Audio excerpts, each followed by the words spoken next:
The Utah Mammoth are seeking their first ever franchise playoff berth, and we're going to talk about how the schedule favors them doing just that.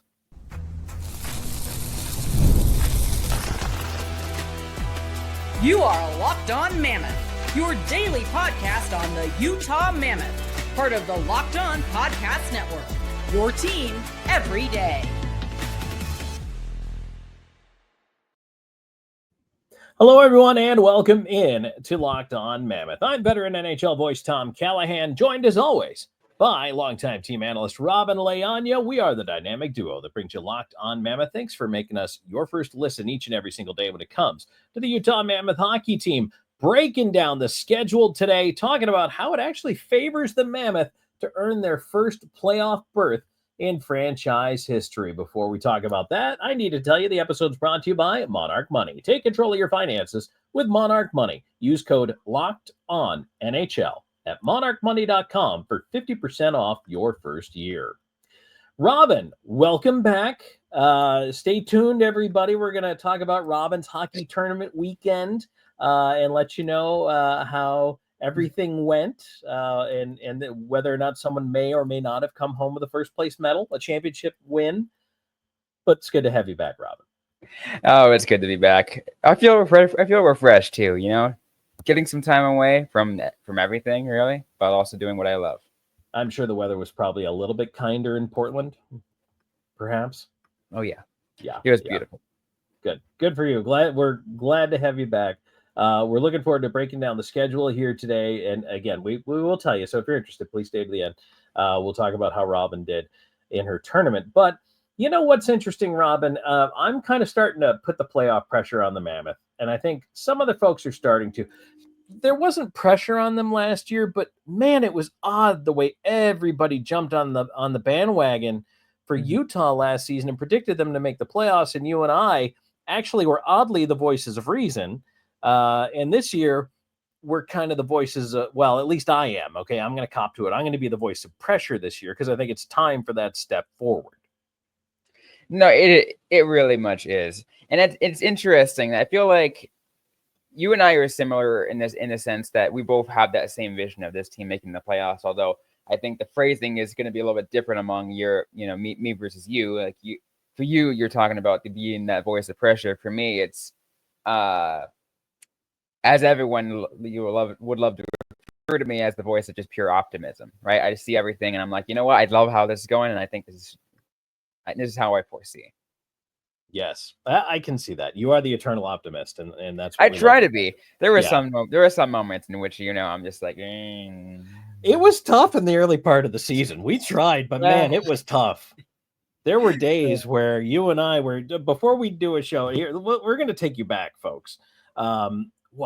This has got to be probably about November, right? We're just looking at each other going, what are we going to talk about that's not the same thing we've been talking about for the last couple of weeks of games? It's like the defense breaks down, they end up losing a game. They blow a lead, they lose the game. It's just, they were going in circles for a while. Another defenseman goes down, and then another defenseman got hurt. It was the same thing. It was the same thing going around in a circle, but we're over it now, we hope.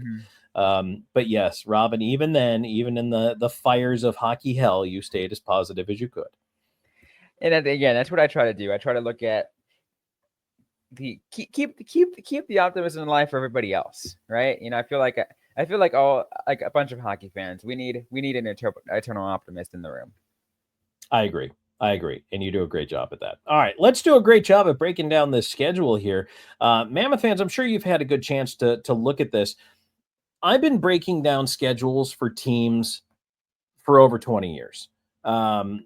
It's kind of weird, Robyn, for me now, how I can just look at a grid and my brain goes to work analyzing stuff and picks out some highlights, some lowlights. And that's why immediately I wanted to talk about how the schedule favors the Mammoth to earn that playoff berth. Keep in mind a couple of things about the schedule this year. Number one, no All-Star game, but an Olympic break. Which instead of Robyn a couple of days off for an Olympic break, I don't know if you've got that schedule graphic. Let's put that up there on the screen so folks can get a quick look if you haven't seen it. If you look at the month of February, which on YouTube is in the lower left-hand corner or auditorily, we'll talk you through it. There is 2 weeks of no games, which is actually almost 3 weeks for Utah. The break runs almost the entire month of February. And in that month, the Mammoth play only 4 games, 2 at the beginning, 2 at the end. Now all 4 are at home.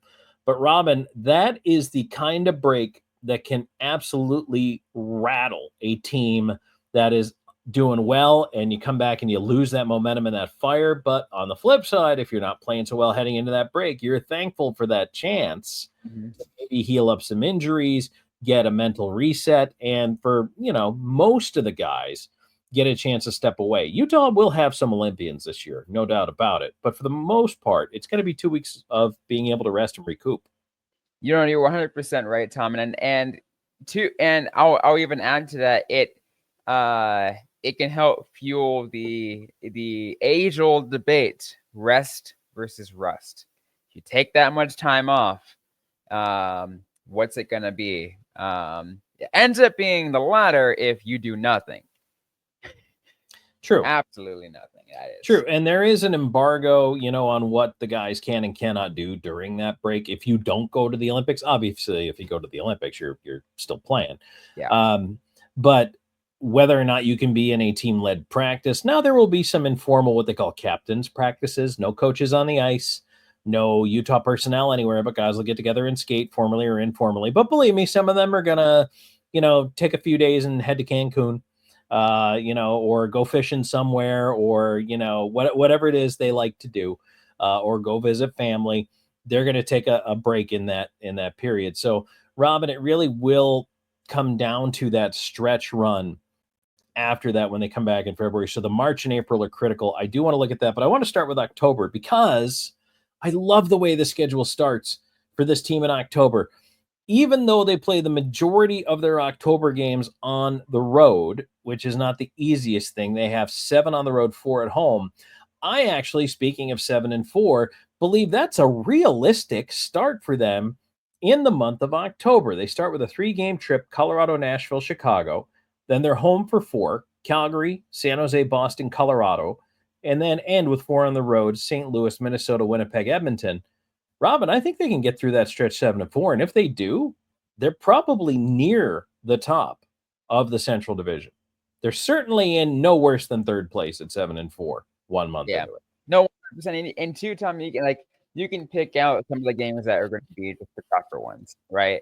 It's like, yeah, that's going to be a tougher game. That's probably going to be one where maybe they probably won't eke out a win out of that one.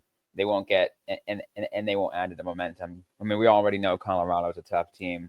And Winnipeg and Edmonton towards the end there, but like a lot of those games, those are ones that if the Mammoth have everything going right to start things off, like they did at first, right, last season, right, the first couple of games, everything was going right for them. We could see them really having an extremely hot start, especially if Logan Cooley has his extension and pulls a Dylan Gunther and just takes off early. Yes. Oh, wouldn't that be amazing? Oh my God, that'd be awesome. The other reason why I think October is so key for this team, Robyn, is out of those 11 games, only 3 are against non-division opponents. So right away, you get a chance. Those are all 4-point games against division opponents. You get a chance to put some teams down. Don't let Nashville get off to a start where they think they can have a rebound season. There's nothing saying you can't take games from Colorado or Edmonton, but Winnipeg, all these teams that are kind of retooling and looking at where they're going to go this year, because everybody changes over the summer, but you've got to take advantage of Nashville. You got to take advantage of Chicago. St. Louis may or may not get off to a good start. Traditionally, they've been a slow starter, so beat them now. Minnesota, I don't know what Minnesota's going to be. Beat them now. They're a division team. So I think that those games, to me, Robyn, double in importance, especially in the month of October, because, boy, that's just, you're already up in the head-to-head series. You're putting that room behind you. And more importantly, you're denying a team in the division 2 points as well. Yeah, no. And then we talked about that, right, in the final stretch of the season, this last season, right? We were saying, hey, every game, a lot of these games are divisional games, and those are the ones that we want to circle 5 times on the schedule down the stretch, because those are the ones that are going to get you in the playoffs or not. And starting that really will set you apart. If you start it this way, it will kind of add a little bit to that separation early on. Absolutely. And that's that we're highlight the entire month of October as far as I'm concerned. It's going to be critically important. All right, we're going to analyze much more of this schedule. Talk about how the Mammoth schedule favors them making the playoffs this year. And then we're going to get into Robyn's tournament triumph as well on Locked On Mammoth.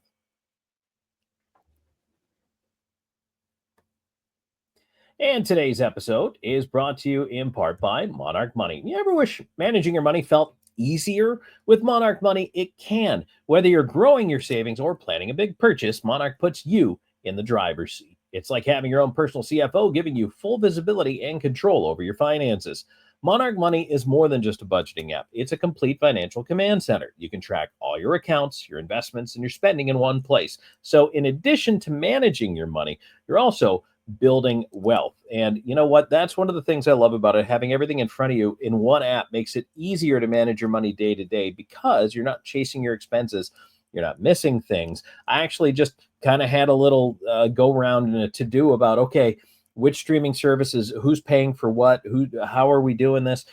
Trying to figure all those things out can be a little bit confusing sometimes. And look, if you are sharing finances with someone, Monarch Money is built for that. It is not a solo budgeting app. It takes into account that there might be somebody else there too, and you need to keep track of all that, and it makes it so much easier. Take control of your finances with Monarch Money. Use our code LOCKEDONNHL at monarchmoney.com for 50% off your first year. That's monarchmoney.com, code LOCKEDONNHL for half off your first year. Tom Callahan, Robyn Leaño, Locked On Mammoth. Thanks for joining us. Hey, if you haven't already, please subscribe to the podcast. Hit that like button as well. Go ahead and hammer that thing. Share this with as many folks, and let us know in the comments below what you think about the Mammoth schedule this year. Do you like the opponents? Do you like who's coming into Delta Center? I can't wait to see, by the way, the revamped Delta Center. That's going to be awesome. But starting off, only a couple of games at home, Robyn, early in the season.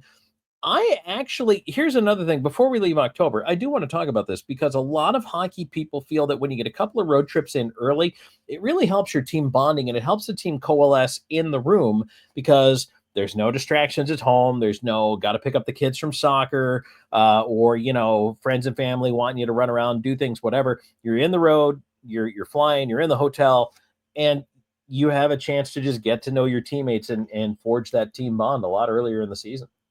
It can be a blessing and a curse, right? I mean, you can get people to tire out that easily, but at the same time, it's like you said, it does add that bond, because you spend more time with it. You do spend that much more time with each other. I can tell you that in the early part of an NHL schedule, I went through 5 of them with Nashville, and always those early season road trips, there was energy. Everybody's excited.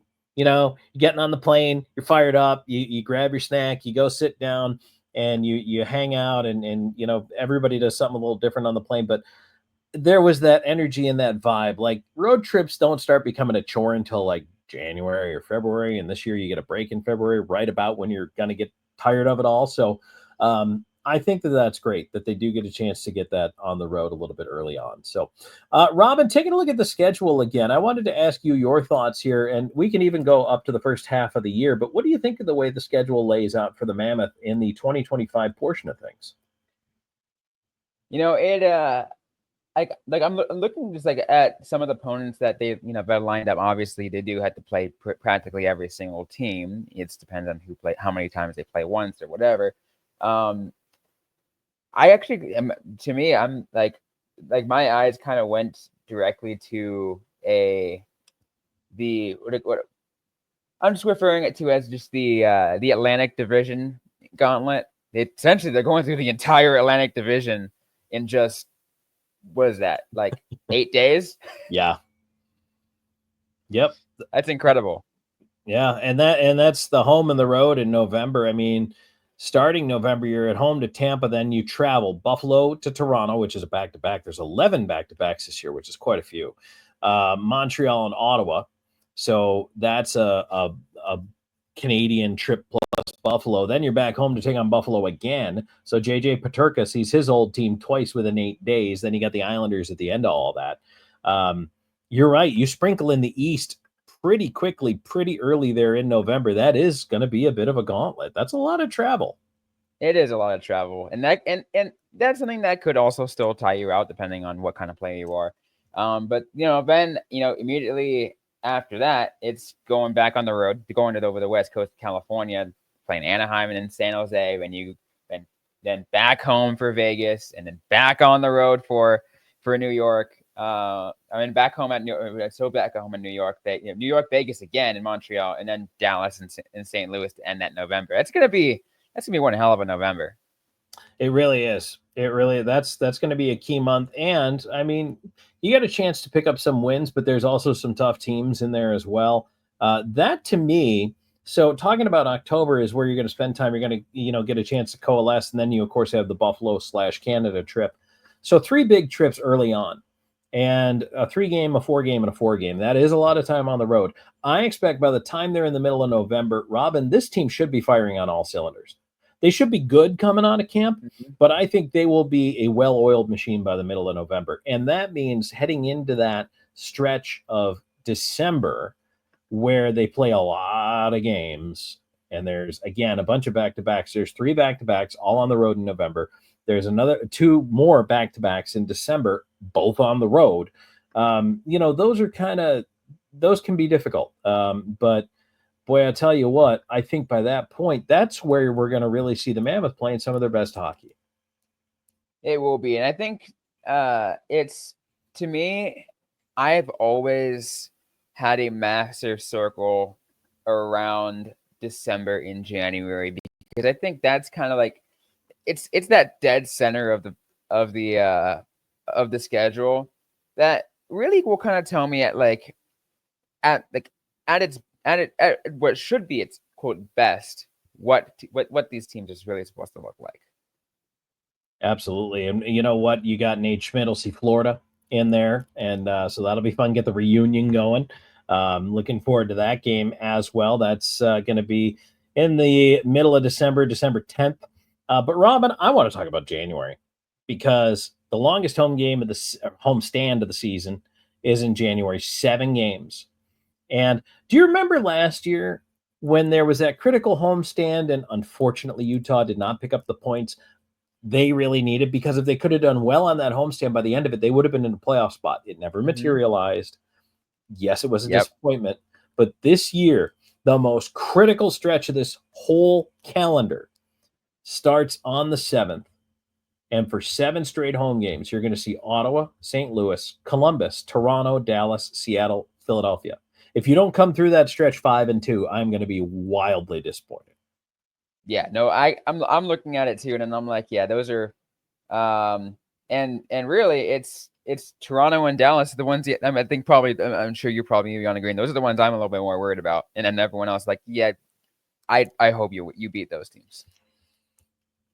I think Toronto or Dallas, and depending, of course, Dallas will have a new coach. We'll have to see what direction they go. They're still a really good team with a lot of talent. Toronto's still a really good team with a lot of talent. But they have beaten some upper echelon teams on home ice. That's the other thing. This is true. Yes. Making Delta Center a difficult place to play. Yeah, we won't, honestly, and we won't know what, because trust me, Tom, and this is gonna sound an interesting when I say it, how much maybe the new renovation can even change the acoustics of the building itself. Sure. Right. Because if you add those couple of extra rows or whatever you can to get that noise to funnel, it'll sound like the noise is on top of you. There are buildings that do that, where the noise just funnels, and the closer you are to the bottom, it's insane. And I mean, that's kind of the fun thing about Delta Center. It's small, it's intimate. It kind of feels like, at least looking at the diagrams, it's going to feel a little bit more like the fans are on top of you. So I'm really looking forward to seeing how a little bit steeper seating angle is going to impact things. It's going to be fun. It really is. It's going to be a lot of fun. So, but Robyn, to me, that January is huge. It really is. That's a big portion of the season. And then just to finish my thoughts with the schedule, you go through March is going to be a tough month. But look at the end of that schedule, though. 9 of the last 13 games are at home. So to me, starting with Anaheim, and that's the last back-to-back of the season, which is at Vegas, home to Anaheim. But starting with that game, March 20th against Anaheim, they need to go on an absolute tear. Yeah, it's that too, but also, Tom, it's that earlier part of March. I really feel like they need to endure that, even though yes, most people probably had a break from the Winter Olympics. Maybe they feel refreshed. We talked about the whole rest versus rest debate. However they treat that break, right? But still, regardless, coming back at the beginning of March and having it's a 5-game road trip, but they're all pretty spread out, including a back-to-back Chicago and Minnesota. Like that's a tough start to the month. It is, but you look at that road trip. That's a 5-game road swing. That is, that's pretty long, right? They have one that is probably going to be, as I'm looking at it, November into December. I'm imagining, and just knowing what I know about flight, they'll probably either come home or maybe they'll give themselves the extra day to go to California early. Dallas, St. Louis, San Jose, Anaheim, Vancouver, Calgary. That's a long trip by NHL standards. But March, Washington, Philly, Columbus, Chicago, Minnesota, that is swinging out east, looping back through the central part of the country, and then having to come home 2 days later and play again. Yeah, play for 2 games and then go back on the road for Dallas and then back to the west to Vegas. Like they have to endure that portion of the schedule. Yeah. Because to me that will be part of testing your endurance for the postseason. Now, one thing I do want to point this out just real quick is for those who don't know, with the NHL, the way it works for travel is teams, they charter their flights and what have you. You have to leave in advance a day. So, for instance, I'm just looking at the game in March that Robyn was talking about against Dallas. So that game is on a Monday. It's the 16th of March. So they will leave on the 15th of March. They get into the hotel. They have dinner in Dallas. They play the game at Dallas. Then what they do is they load right up onto the plane after that game and come home. So they're home Monday night. That's the way travel in the NHL works. So that means then they're leaving Wednesday again, the 18th, to go to Vegas. And they will leave immediately after the Vegas game, fly home, and then be home to play Anaheim on that Friday, the 20th. So that is the way it works. There have been exemptions given in the past for flights that are shorter than, and this may have changed by now, but I want to say it's like 300 miles or something like that. And that number may be different. It may be 500, but on those, you can apply for an exemption. Like if you're playing the day after Christmas, you can fly day of. But it's in the CBA that you have to travel the day before and be put up in a hotel and then play the game the next day. So that's just one interesting nugget for you. And then just April. Again, I talked about 9 of the last 13, March to April, and Robyn, 5 of the last 6 are at home. That's different than last year, but they do finish with St. Louis again. Yeah, always. It's almost like the league's trying to promote a rivalry here, the Utah St. Louis rivalry. I don't know if that's going to be a budding thing this year, but maybe they're going to be clashing for that spot. That's interesting. It's interesting since geographically it should be either Vegas or Colorado. Mm-hmm. Yeah. I don't know. St. Louis is still going to be tough. They're going to be a difficult team. I think the idea with St. Louis is that matchup with them has a chance to impact perhaps standings on the last day of the season. That's fair. Yeah. So, Robyn, overall thoughts on the schedule? Thumbs up, thumbs down. What do you like? What do you think for this year for the Mammoth? I think it's the way this is laid out. I feel like if they play their cards right and Andre Tourigny doesn't want to make me bang my head over some decisions. And look, I trust him, but at the same time, he does have me do that occasionally. I think this team is really poised to make a postseason berth. That would be nice. That really would be nice. I'd be very excited. I support it. If they can do it, let's do it. I think They absolutely can. By the way, I think I said 11 back-to-backs. I think it's actually 8 now that I'm counting. I tell you what, I just love the way it lays out towards the end. And that's what has me so confident about this. I think they can make hay in October. I think that stretch in the middle of January is, believe it or not, a fairly early make or break for them. And then down the stretch, as long as they can catch fire at the right time and it's far enough after the Olympic break where I think they should, Robyn, I see no reason why this team cannot not only go into the playoffs, but go into the playoffs playing well with the momentum of having played at home. Maybe even win a round. Now that would be something. That would be incredibly cool. So don't forget to leave us your thoughts down there in the comments as well and on social media. We are going to take one more break here real quick. But when we come back, we're going to talk about Robyn's tournament experience here. The smile has not come off Robyn's face anytime I bring this up. So this is going to be a fun segment. Stick around.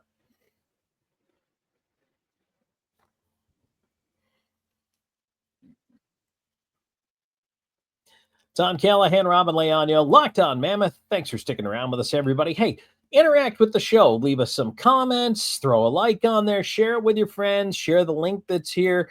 We absolutely appreciate everything you do to support the show and help us be successful. We're creeping up on 1,500 YouTube subscribers. Robyn and I still have to figure out what we're going to do for that. So let us know in the comments what you think we should do as far as when we hit that milestone, because we're going to, and hopefully we do it relatively soon.